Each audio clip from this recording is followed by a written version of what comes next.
What's up guys, Shauna here with Infinity Health Coaching, and I'm going to be talking to you today about the hip thruster. So one of my favorite exercises, probably the most effective glute exercise you can be incorporating, and I also love it because it's very easy to apply the principle of progressive overload to this exercise, meaning as you start to get stronger, it's very easy to make progress by continuously adding the weight to the barbell. So watch as I demonstrate. All right, so let's talk about foot placement and where you want to be off the bench. So for the sake of the demonstration, I'm going to be doing this part with body weight, and then we'll add the barbell after. So if I'm going to sit down on the ground with my back against the bench here, with my legs extended. So a little trick that you can do as far as traditional foot placement is take where your kneecap is, and that's where your heel you want to actually line up with.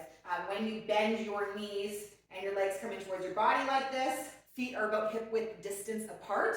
This is a pretty traditional foot placement for hip thrusters. Now, when you want to get up off the ground here, you can just bring your elbows up onto the bench and then kind of press that mid back into the bench here. And from here, you're going to thrust all the way up, creating a pretty 90-degree angle with my legs here. And then as you come down, you're trying to go as low as you can.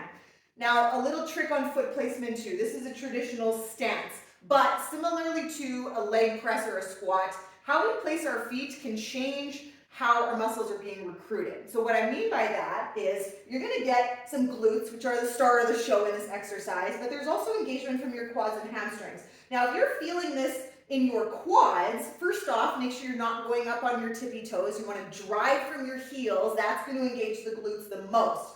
But if you're still feeling this in your quads, what you can actually do is take a slight step forward, and that's going to shift the focus more towards your hamstrings. Now, if you want to isolate your glutes and you're still feeling it in your quads and your hamstrings, what you might want to do is just take a slightly wider stance with your feet, and you can actually turn your toes out slightly, maybe 10 or 15 degrees, and that should help isolate the glute muscles.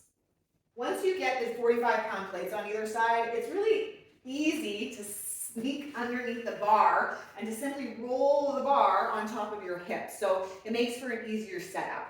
Now, the same rules apply as far as foot placement when you're getting set up and really bringing that bar in tight to your body here, getting those elbows up on the bench, and then maybe take a deep breath, expand the diaphragm, and then lift up to the top here. I like to place my hands on the bar just for stability so it's not too wobbly. And then what you want to do is coming down all the way, as close to the ground as you can, just with a few inches of space there, and then coming up and really squeezing those glutes as you come to full range of motion, fire them up at the top, and repeat. And there you have it. So whether you're somebody who's looking to build that booty, burn fat, improve their overall fitness, improve athletic performance, just remember that your glutes are your biggest muscles in your whole body and require the most energy output. So everybody can benefit from working that butt. Be sure to follow at Winnipeg Health Coaching and visit winnipeghealthcoaching.com to find out how our custom health and fitness programs can help you be your best, fittest self in 2023.